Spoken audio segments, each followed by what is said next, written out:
Fala galera, esse daqui é o primeiro vídeo do canal Mão Invisível e hoje a gente vai falar um pouco sobre a questão da PEC 55 que foi aprovada na última semana, no dia 13. Eu vou falar nesse vídeo sobre o aspecto jurídico da PEC, certo? E depois o Bruno vai vir com um aspecto econômico, beleza?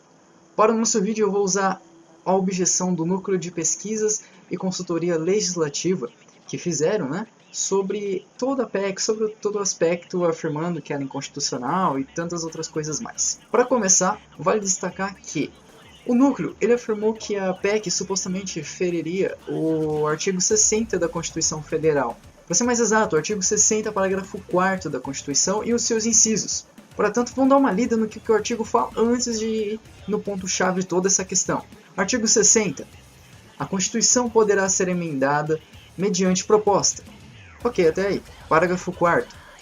Não será objeto de deliberação a proposta de emenda tendente a abolir. Preste muita atenção nessa parte que ele fala. Abolir. Vamos lá. Inciso 1. A forma federativa de Estado. O voto direto, secreto, universal e periódico. Inciso 3. A separação dos poderes. E o 4. Os direitos e garantias individuais. Lembra que eu falei para prestar muita atenção no que o parágrafo 4º falava sobre abolir? Pois é, porque na verdade, para quem leu a PEC, e acredito que o pessoal do núcleo não deve ter lido, a PEC em momento algum fala sobre extinção de qualquer um dos incisos que o artigo 6º trata. Na verdade, a PEC fala sobre limite, e limite não é sinônimo de extinção, ou extinção, sinônimo de limite, enfim, entenda como vocês quiserem. Caso haja alguma dúvida sobre a distinção das palavras, vamos pegar o dicionário e ver o que ele diz. Limitar, determinar os limites, demarcar, lidar, aquela cerca limita o terreno, reduzir a determinadas proporções. Agora, vamos ver o que significa extinguir, ou abolir, que seja.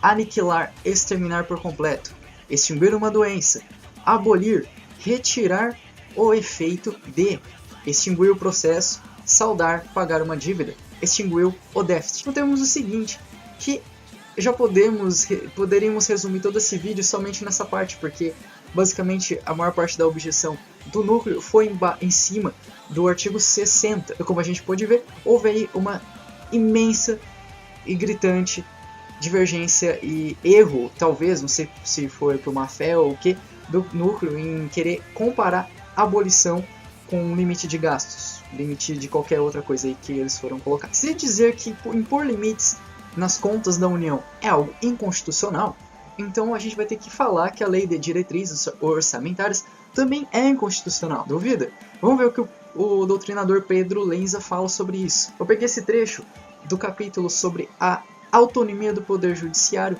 com relação à sua proposta de orçamento. E ele diz o seguinte: ainda se as propostas orçamentárias forem encaminhadas em desacordo com os limites estipulados na forma do parágrafo 1º, artigo 99 da Constituição, o Poder Executivo procederá aos ajustes necessários para fins de consolidação da proposta orçamentária anual. Dentro dessa política, durante a execução orçamentária do exercício, não poderá haver a realização de despesas ou assunção de obrigações que extrapolem os limites determinados na Lei de Diretrizes Orçamentárias, exceto se previamente autorizados mediante abertura de créditos suplementares ou especiais. Bom, se impor limites é inconstitucional, então a Lei de Diretrizes também é, e acredito que isso a esquerda ainda não percebeu. A única diferença entre a PEC e a Lei de Diretrizes é que a Lei de Diretrizes, ela, além de ser modificada anualmente, ela ainda abre um espaço um pouco maior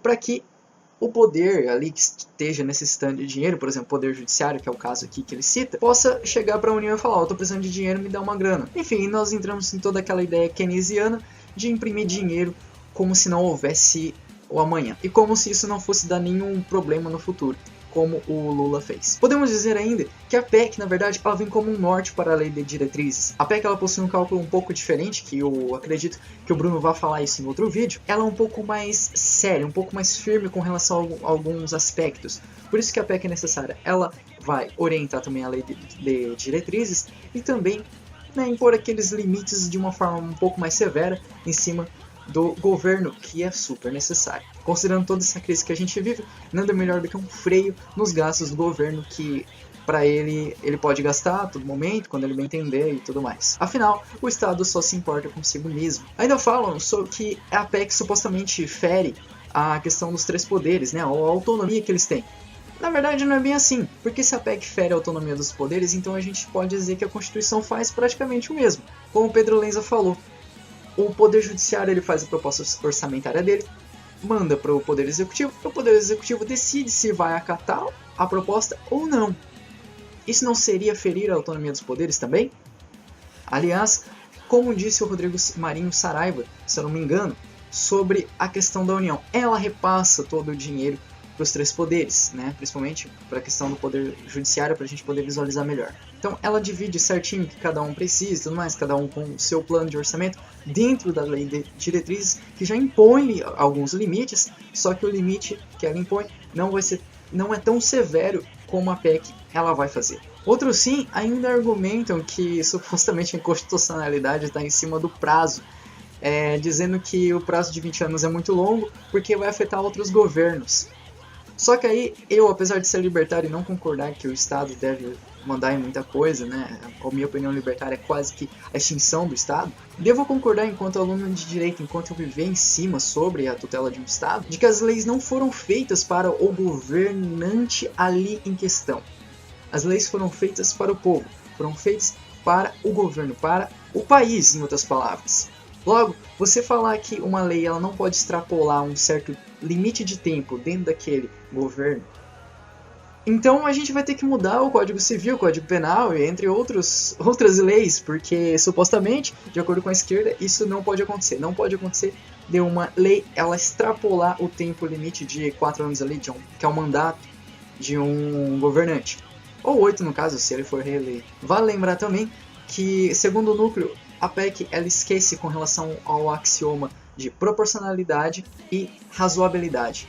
Bom, aí eu vou ter que ser bem direto e dizer que o núcleo foi bem desonesto nessa sua afirmação. Ora, é muito fácil falar sobre o axioma da razoabilidade e proporcionalidade e dizer que tudo que não obedecê-las é horrível, imoral e tudo mais. Só que se esquecem de uma coisa mais necessária do que ser proporcional ou ser razoável. Esquecem da necessidade. E o Brasil está em necessidade de um tipo de freio para o governo, para que ele pare de gastar um pouco. Então, querido núcleo, essa desonestidade em querer falar somente sobre o princípio de proporcionalidade e razoabilidade é muito feio para quem está numa posição como vocês. Não vamos esquecer, se quer falar sobre o princípio de proporcionalidade e razoabilidade, então sejamos honestos, vamos falar sobre a necessidade. Ainda se tiver alguém contra a PEC, que eu acho um absurdo, mas se tiver alguém contra a PEC dos gastos e vir afirmar que não concorda com o governo, que não acredita na eficiência dele, que detesta o Estado e tudo mais, que diz que é anarquista. Se você é contra o Estado, por que razões ficaria bravo com uma lei que vem para tolher as ações dele? Não faz o menor sentido. É como eu, sendo libertário, ser totalmente uma lei que procure tirar as mãos do Estado da educação. Isso para mim seria belo e moral, é mais do que eficiente, seria muito necessário uma coisa dessa. Então assim, se você é contra o Estado, por que ficar contra uma PEC que vai limitar ele? Por que ficar contra uma PEC que é contra o próprio Estado? Não faz sentido isso. Ainda, se tiverem alguma dúvida, façamos o seguinte, pegue um cartão de crédito sem limites, de preferência sem limites. Dê para uma pessoa que tem compulsão por compras, que não liga de gastar mais do que tem. Só que esse cartão tem que estar no seu nome, beleza?